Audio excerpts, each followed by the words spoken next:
ఇక డీటెయిల్ గా చూస్తే తీహార్ జైల్లో ఉన్న ఢిల్లీ సీఎం కేజ్రీవాల్ కు ముప్పు ఉన్నట్లు సమాచారం అందడంతో అధికారులు అప్రమత్తమయ్యారు.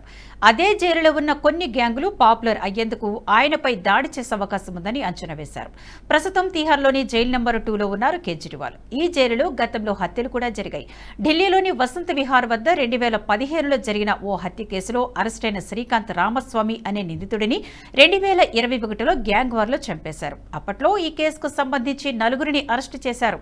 ఇటీవల కూడా జైల్లో జరిపిన తనిఖీలో 33 మొబైల్ ఫోన్లు బయటపడ్డాయి.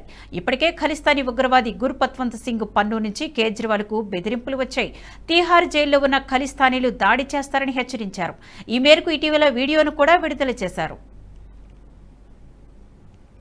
ఈ వీడియో మీకు నచ్చినట్టయితే లైక్ చేయండి, 10 మందికి షేర్ చేయండి. అలాగే కామెంట్ల రూపంలో మీ అభిప్రాయాలను మాతో పంచుకోండి. Nationalist hub group of channels ను సబ్స్క్రైబ్ చేసుకుని తెలుగునాట జాతీయవాద జర్నలిజాన్ని ప్రోత్సహించండి. ఈ వీడియో కింద ఉన్న బెల్ ఐకాన్ పై క్లిక్ చేయడం మర్చిపోవద్దు.